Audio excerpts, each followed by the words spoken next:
Seja muito bem-vindo ao Império Histórico. Hoje nós estamos começando a nossa primeira aula da frente de História Geral. Nós vamos dividir o nosso curso em algumas frentes.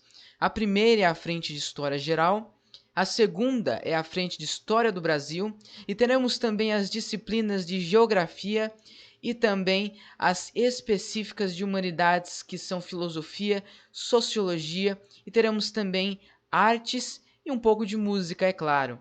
Hoje nós vamos estar falando sobre a primeira grande civilização da humanidade, que são os Sumérios. Sim, o Império Sumeriano e também os Acadianos. Eles foram um império que reinou por milênios e que nos traz hoje uma história muito legal, muito boa, difícil, triste, mas também cheia de reviravoltas. A gente vai começar falando sobre a Mesopotâmia. E como a gente já viu na escola, na época do ensino médio e também na época do ensino fundamental, a Mesopotâmia ela foi o berço de toda a civilização. Foi lá que nasceu as grandes civilizações que nós conhecemos hoje, como nós estamos vendo aqui nesse primeiro slide que eu estou apresentando para vocês.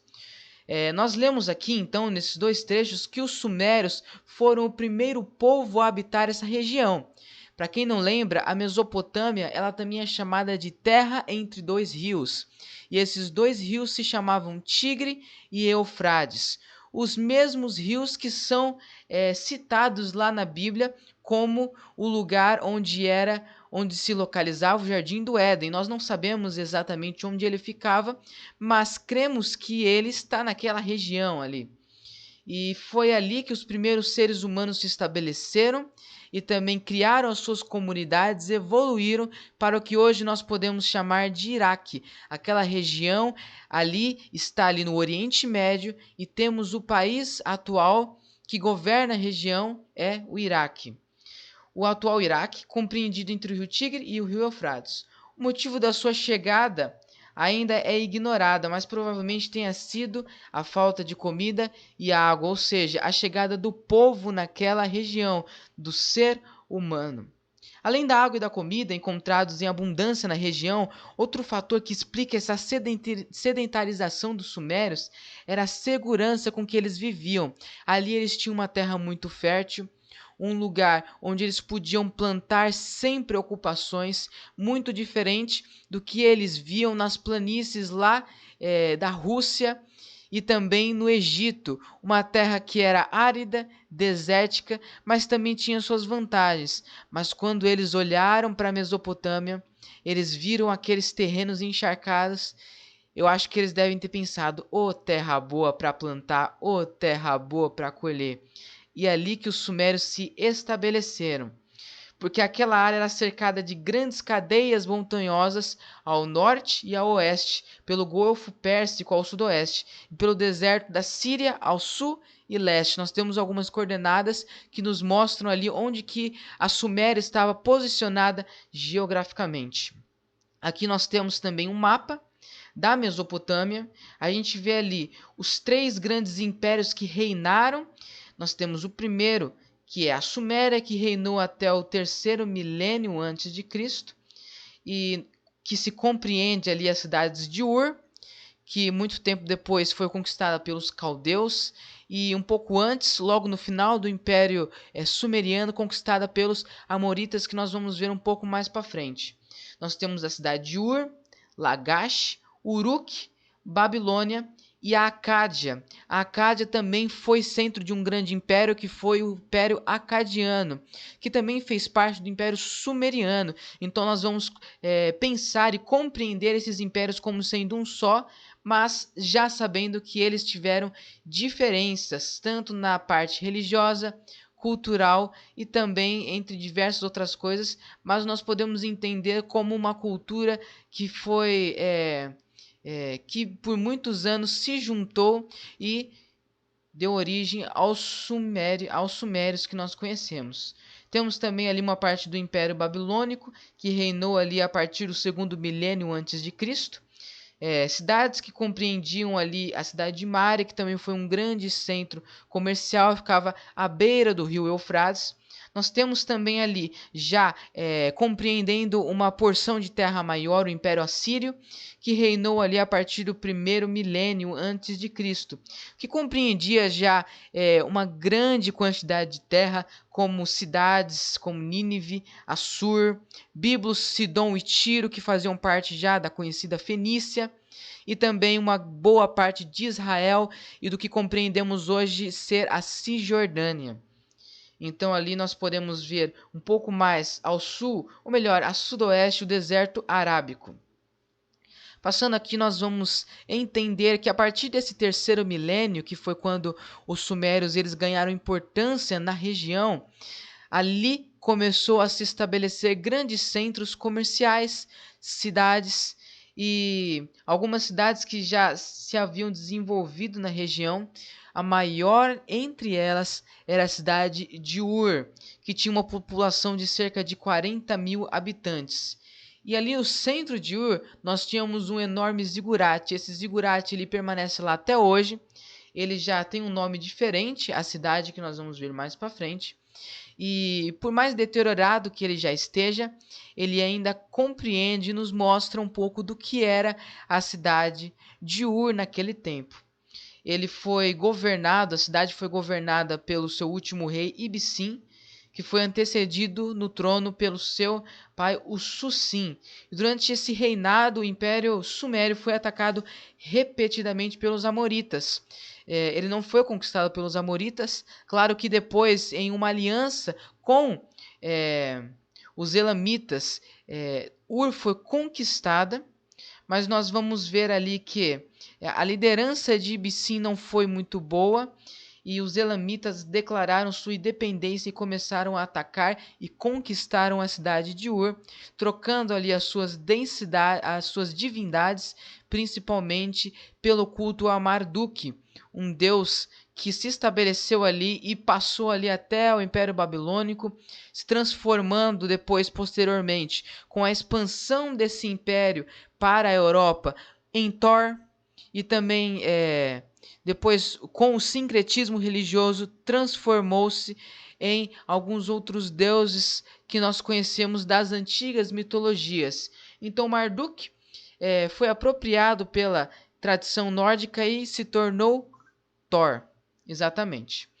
E durante este último império sumério, nós temos ali o rei Ibsim, que acabou sendo morto, e os elamitas declararam sua independência sobre o Império Babilônico. E aqui nessa imagem que nós podemos ver aqui, nós compreendemos o zigurate de Ur. Ele já não está assim hoje, nos dias de hoje. Hoje ele já está deteriorado, algumas paredes já não existem mais, mas era exatamente assim que ele era. Nós tínhamos ali grandes plataformas, como se fossem escadarias.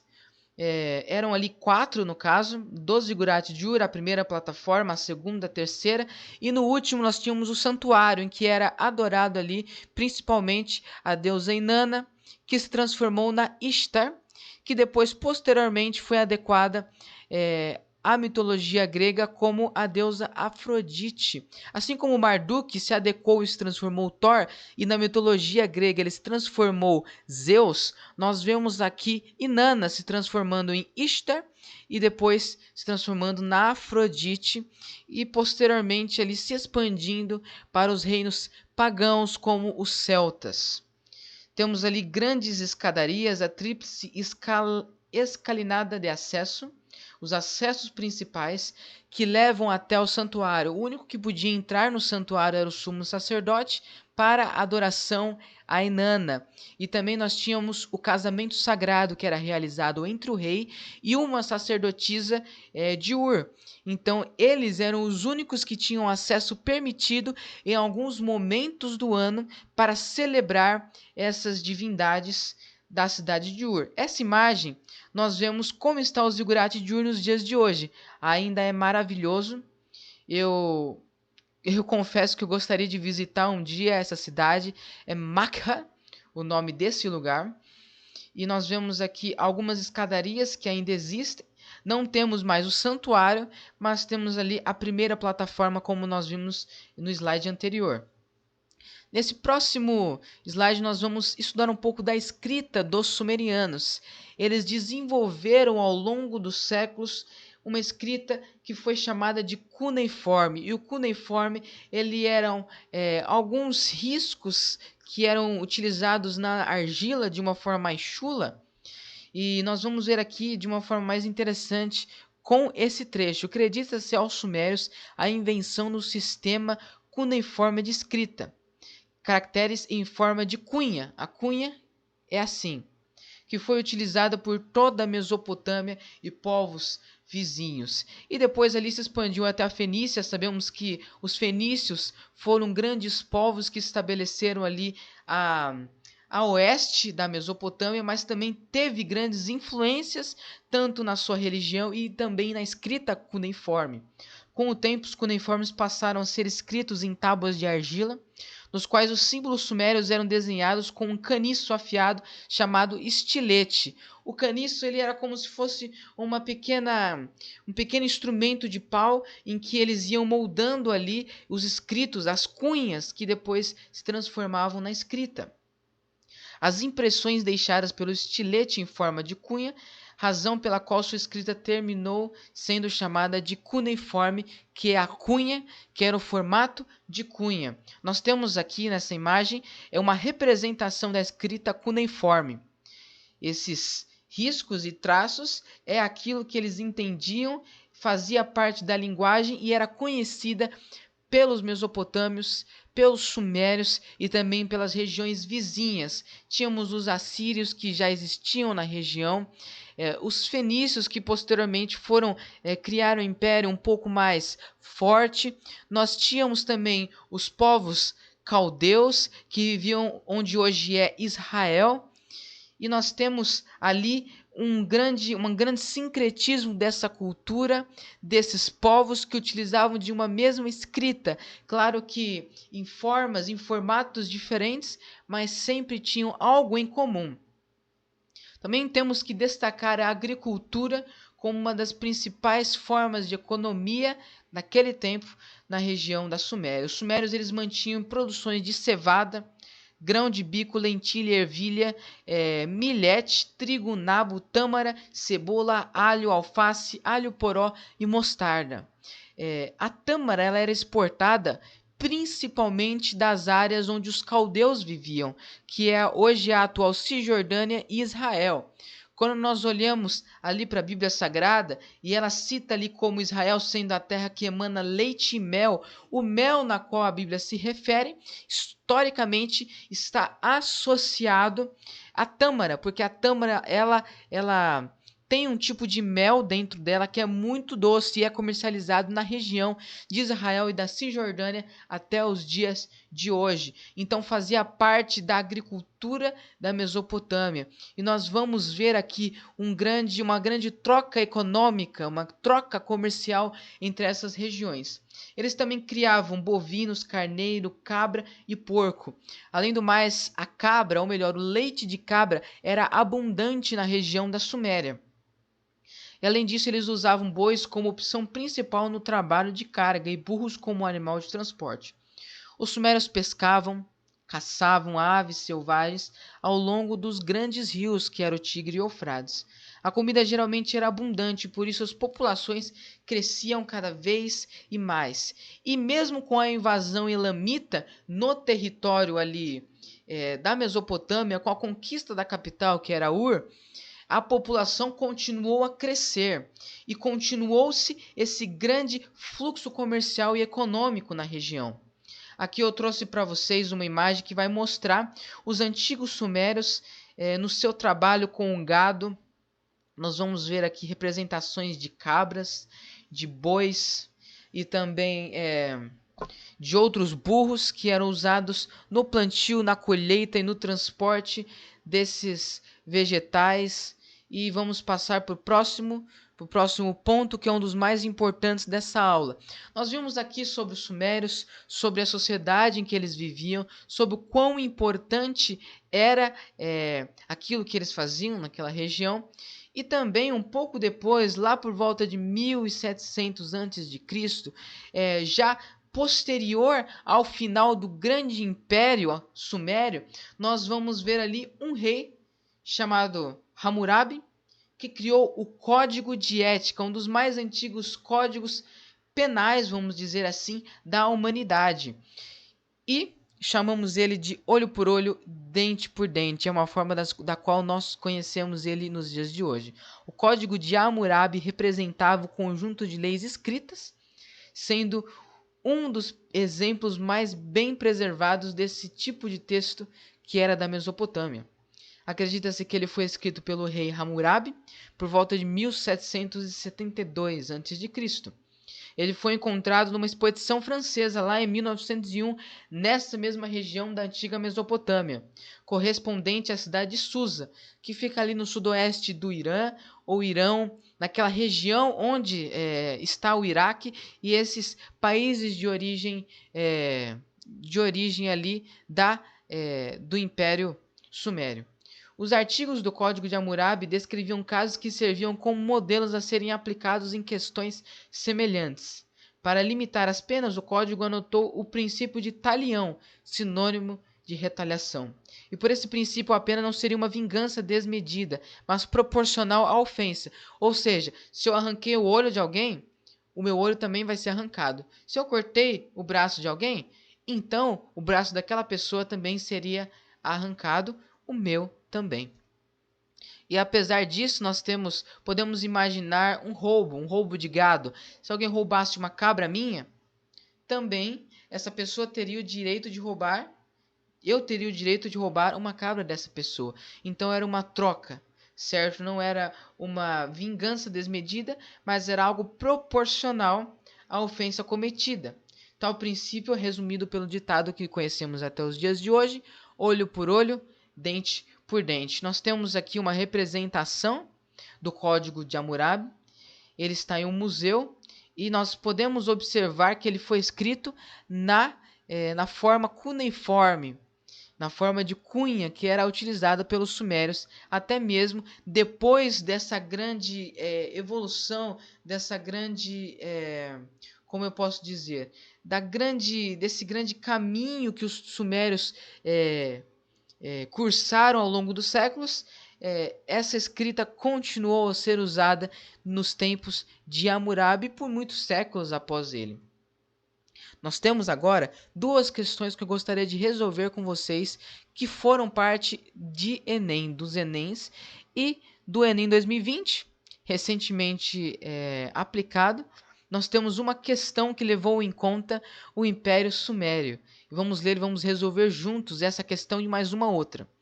Enem 2020, o sexto rei sumério, governante entre os séculos 18 e 17 a.C., e nascido em Babel, Hammurabi, pronúncia em babilônico, foi fundador do primeiro Império Babilônico, correspondente ao atual Iraque. Lembrando que após o domínio sumério, nós tivemos ali o domínio babilônico. Vamos continuar ao máximo esplendor, unificando amplamente o mundo mesopotâmico, unindo os semitas e os sumérios e levando a Babilônia ao máximo esplendor. Lembrando que os semitas eram aqueles que viviam na região de Israel, eram os caldeus, os povos também que posteriormente deu origem aos hebreus, o povo de Israel. O nome de Hammurabi permanece indissociavelmente ligado ao código jurídico tido como o mais remoto já descoberto, o Código de Hammurabi. O legislador babilônico consolidou a tradição jurídica, harmonizou os costumes e estendeu o direito e a lei a todos os súditos. Vamos relembrar esse período, então? Durante ali o século 18, 17, como eu disse, foi escrito ali por volta de 1722 a.C., o Código de Hammurabi. O que era o Código de Hammurabi? Conhecido pelo ditado hoje, olho por olho, dente por dente. A pessoa teria de responder não de uma forma vingativa, mas proporcional àquilo que ela causou àquela outra pessoa. Então, nós vamos às alternativas. Alternativa A. Assegurar garantias individuais aos cidadãos livres. Lembrando que ele está aqui perguntando qual foi o significado, o porquê o Código de Hammurabi foi escrito. Assegurar garantias individuais aos cidadãos livres. Tipificar regras referentes aos atos dignos de punição. Conceder benefícios de indulto aos prisioneiros de guerra. Promover distribuição de terras aos desempregados urbanos. Conferir prerrogativas políticas aos descendentes de estrangeiros. Vamos ver qual que está certa? Vamos uma por uma. Vamos retirar as que não fazem o menor sentido. Vamos começar pela letra A. Assegurar garantias individuais aos cidadãos livres? Bom, se era uma lei, podemos até considerar ela. Vamos pular para a próxima. Tipificar regras referentes aos atos dignos de punição? Opa, essa aí sim. Nós podemos entender que o Código de Hammurabi ele foi composto para que fossem ali colocadas regras para que pessoas fossem punidas proporcionalmente aos crimes cometidos. Então, era uma forma de tipificar regras para que houvesse punições adequadas. Vamos para a letra C. Conceder benefícios de indulto aos prisioneiros de guerra? Não, de jeito nenhum. Se o Código de Hammurabi ele era utilizado para poder tipificar regras que fossem dignas de punição, então não tinha nada a ver com que soltar prisioneiros ou dar indulto a eles. Vamos para a letra D. Promover distribuição de terras aos desempregados? Não, isso aí foi uma noção posterior, isso foi uma noção já da ascensão do socialismo, que era a distribuição de terras. Isso não tem nada a ver com o Império Sumério. Vamos para a próxima letra E. Conferir prerrogativas políticas aos descendentes de estrangeiros? Não. O Código de Hammurabi não falava nada de políticas para estrangeiros, não tinha nada. Ele estava falando de regras de punição. Agora, voltando na letra A. Assegurar garantias individuais aos cidadãos livres? Bom, não era garantias exatamente que ele assegurava. Ele assegurava a punição que era proporcional ao crime. Então, nós eliminamos a letra A, ficamos apenas com a letra B, tipificar regras referentes aos atos dignos de punição. Temos a próxima, Enem 2010. Essa questão muito simples, muito interessante. Nós lemos quem construiu a Tebas de 7 portas, lembrando que essa questão é uma questão que vai abranger algumas partes da nossa história, a história geral, mas eu coloquei ela aqui porque ela vai citar o Império da Babilônia, que foi um império que sucedeu ali o Império Sumério. Então nós lemos ali quem construiu as Tebas de 7 portas. Nos livros estão nomes de reis. Arrastaram eles os blocos de pedra? E a Babilônia, várias vezes destruída, quem a reconstruiu? Em que casas da lima dourada moravam os construtores? Para onde foram os pedreiros na noite em que a muralha da grande Roma está cheia de arcos de triunfo? Quem os ergueu? Sobre quem triunfaram os Césares? Vamos ler também a referência. Breccia B. Perguntas de um trabalhador que lê. Disponível em rencantodasletras.ol.com.br. Ó o comando lá. Lembre sempre de ler o comando. É importante você ler o comando antes, tá certo? Eu li o texto aqui com vocês porque a gente tem um tempo maior, mas quando vocês estiverem realizando uma prova, leem sempre o comando primeiro. E a partir do comando você lê o texto. Você vai garantir um tempo precioso. Vamos ler o comando. Partindo das reflexões de um trabalhador que lê um livro de história, o autor censura a memória construída sobre determinados monumentos e acontecimentos históricos. A crítica refere-se ao fato de que, olha a pergunta, olha o comando, a crítica refere-se a quê? Olha o que ele falou ali, ó. Partindo das reflexões de um trabalhador que lê um livro de história. O autor censura a memória construída sobre determinados monumentos. Então ele estava falando sobre alguns períodos da história, alguns monumentos, histórias, como ali, ó, a muralha da grande Roma, os blocos de pedra, a Babilônia muitas vezes destruída, a reconstrução das casas de Lima, e lemos ali as alternativas. Letra A, os agentes históricos. Lembre-se do comando. A crítica refere-se ao quê? Aos agentes históricos de uma determinada sociedade deveriam ser aqueles que realizavam feitos heróicos ou grandiosos e por isso ficavam na memória? Eu acredito que não, porque aqui ele não está falando de feitos heróicos. Ele está falando aqui apenas de construções. E quem as construiu? Quem as fez? Foi grandes heróis? De certa forma, sim, mas não foi através de feitos heróicos que garantiram essas construções. B. A história deveria se preocupar em memorizar os nomes de reis ou de governantes das civilizações que se desenvolveram ao longo do tempo. Não tem nada a ver. Não está falando nada em memorizar nomes de reis. Exclui essa daí. Os grandes monumentos, letra C, históricos foram construídos por trabalhadores, mas sua memória está vinculada aos governantes das sociedades que os construíram. Opa, essa aí tá certa, essa aí tá ok. Porque ele está falando assim, ó, qual crítica que ele se refere? A partir da visão de um trabalhador que lê um livro de história. Nós vamos ver que as grandes construções da antiguidade, como por exemplo o zigurate de Ur, ele não foi construído por grandes governantes, apesar de levar o nome desses governantes como os grandes governantes da Suméria, que nada ganharam, apenas perderam os seus territórios, mas essas grandes construções foram erguidas por trabalhadores, mas que levaram o nome dos governantes. Então, a alternativa C está correta. Vamos ler as duas próximas alternativas? Os trabalhadores, letra D, consideram que a história é uma ciência de difícil compreensão, pois trata de sociedades antigas e distantes no tempo. Não.